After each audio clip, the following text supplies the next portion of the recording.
Keyword research isn't about search volume. I'll even argue that it's not entirely about traffic either. It's about choosing topics that potential customers are searching for, serving their needs, and eventually converting them into customers. So in this keyword research tutorial, I'm going to show you how to do keyword research that will help you increase traffic and revenue. Stay tuned. What's up SEOs? Samo here with Ahrefs, the SEO tool that helps you grow your search traffic, research your competitors, and dominate your niche. Now, this keyword research tutorial is going to be a bit different than what you might be used to seeing. Rather than focusing on things like low competition topics, I want to show you how to find and map keywords that will actually drive revenue for your business. So whether you're creating a new website or you want to revamp your current keyword targeting, the processes I'll outline today will help. Alright, so let's say that I'm starting a new e-commerce store selling computers, parts, software, and accessories. I'll obviously need product and category pages, but I'll also want to use a blog to fuel my traffic. The first step is to generate keyword ideas, and I'll be using Ahrefs Keywords Explorer for this. So I'll start by typing in a few broad keywords related to my online store like computer, computers, laptop, laptops, and PC. Next, I'll go to the Having Same Terms report, which shows us all keyword ideas that contain the target keywords as a broad match. And there are well over 17 million keyword ideas. Now, the point of this exercise isn't to find as many random keywords as possible. It's to filter them down and group them by search intent. Search intent just means the reason behind the searcher's query. Now, these can generally be categorized into 4 groups. First are informational keywords. And these are queries where a searcher is looking to gain general knowledge on a topic. For example, what is DDR4 RAM? Next are navigational keywords. For these, the searcher usually knows the destination they want to reach. For example, something like Newegg DDR4 RAM. Third are commercial investigation queries. These generally show that someone is looking to get information on something that they want to eventually buy. So these will often be comparisons and include keyword modifiers like best DDR4 RAM. Finally are transactional keywords, which show that someone is ready to make a purchase like buy DDR4 RAM. And if you're familiar with a sales conversion cycle, you'll see that each of these groups fit into one of the 4 stages. Now you might be wondering, why not just go after transactional keywords since these are the ones that are going to drive direct revenue? 2 things. First, you'll limit your reach. Generally speaking, search demand will be the lowest for transactional keywords. So if you're ignoring things like informational queries, you'll be missing out on opportunities to squeeze yourself into your target audience's conversion journey. Informational content can also help you build trust and authority so that when someone actually comes to a point of commercial investigation, they may recognize your name. Or when they get to the transactional stage, having previous exposure can be the difference between choosing you over a competitor. The second distinct advantage you have is that you can accelerate people's buying journey through internal linking, retargeting, or whatever method to get your content in front of them. For example, if my store had a blog post on what to do with an old laptop, and the post mentioned a buyback program we do, it could lead to a conversion quickly. Now, how can you determine search intent for a keyword phrase? With some of them, you can't from the keyword alone, but a good chunk of them can be found using keyword modifiers. A modifier is an add-on to a base keyword. For example, that could be best, top, or the current year. Here's a short list to get you started. Take a screenshot and let's keep going. Now I'm back in our keyword ideas report and I want to filter for keywords by search intent category. So I'll grab our list of informational keywords and paste them into the include box here. Make sure to set the tab to any, which will show us all keyword ideas that contain any of these keywords. Alright, so the filtered results still show over 3 million keywords. So let's set another filter. If you're looking for low competition keyword targets, then you can set a maximum keyword difficulty score of something low like 10. Personally, I prefer to focus on search demand by setting the volume in tiers. So we'll set a filter to show only keywords that have a minimum search volume of 1,000 monthly searches. And we've narrowed our 17 million results down to around 1,000. Now you'll need to manually filter through these. Since we're focusing on keyword research that drives revenue, you'll have to focus on the business potential of a keyword. At Ahrefs, we assign a score between 1 to 3.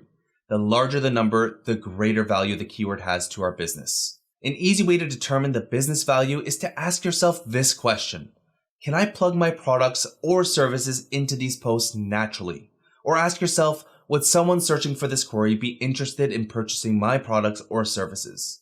If the answer is no, then you should probably move on. A quick way to sort through this list is to sort the table by parent topic.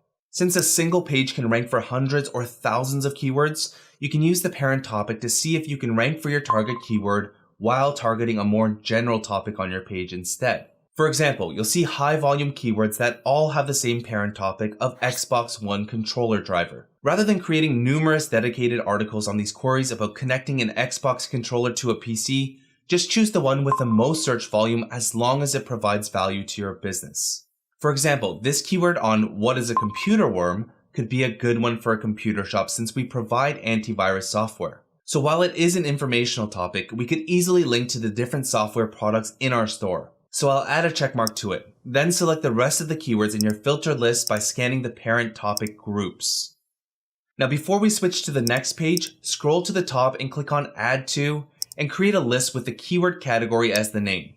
So these would be informational keywords. If you find that your keyword list is too short, then just change the volume filter.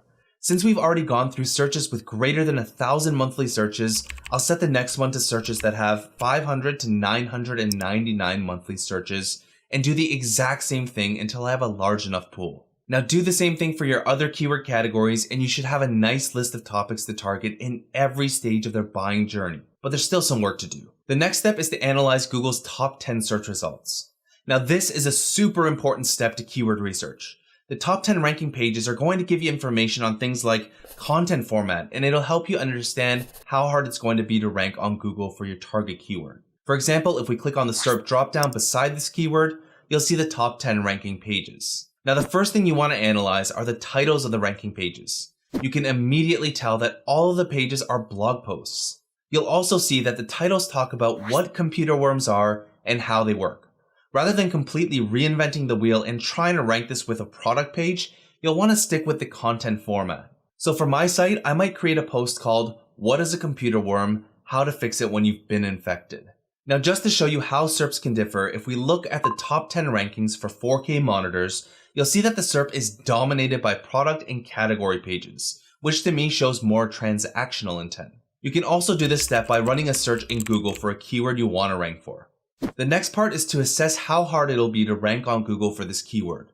Now there are a few things that I'll look at here. First will be the number of unique websites linking to these pages. We call that referring domains. In this example, it doesn't look like the top ranking pages have that many unique links outside of Wikipedia. In fact, some of the pages in the bottom half of the SERP have 0 unique links pointing at them. Now as I'm looking through the referring domains, I'll also look at the domain rating, which represents the overall strength of a website's backlink profile. In this case, you can see that the ranking pages all come from pretty powerful domains. So if your website has a DR of, let's say 15, you have to account for the fact that you'll be competing against pretty powerful sites. In general, you want to play in the same domain rating ballpark region, or be prepared to build more links than the top ranking pages. The final step that I'll look at is topical relevance. Since a computer worm is in the antivirus category, you'll see that a lot of the top pages are antivirus companies. So this may also tell us that it'll be a bit harder to penetrate, but not impossible. So with all of these things considered, I would put an estimated number of unique links I think we'll need to rank for this topic. From there, I'll decide whether it's worth putting my time and resources into ranking. Now it's just a matter of doing this for all keywords that you're interested in targeting, and I highly recommend creating a spreadsheet of some sort so that you can track your keyword targeting plan. Alright, so by this point, we've gone through most of the cookie cutter keywords where search intent is easy to identify using keyword modifiers. But not all of the keywords are going to include our seed keywords like computer, laptop, or PC. A great way you can get more keyword ideas is to reverse engineer the topics that are driving traffic to your competitors' websites. You can do this by going to Ahrefs Site Explorer. Just enter a competitor's domain and then go to the top pages report. Now, if I were looking for product pages that I want to rank, I would search for a site like newegg.com that has a lot of product page rankings. Or if I were looking for blog posts, I could look at the top pages report for a site like Tom's Hardware.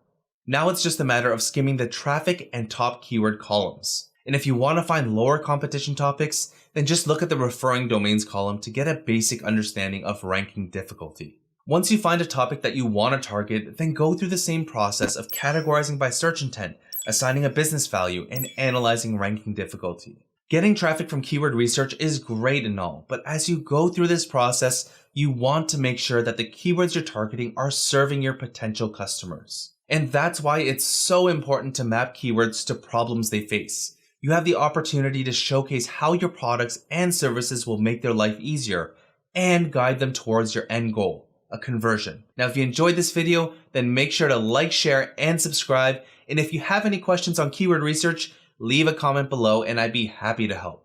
So keep grinding away and I'll see you in the next tutorial.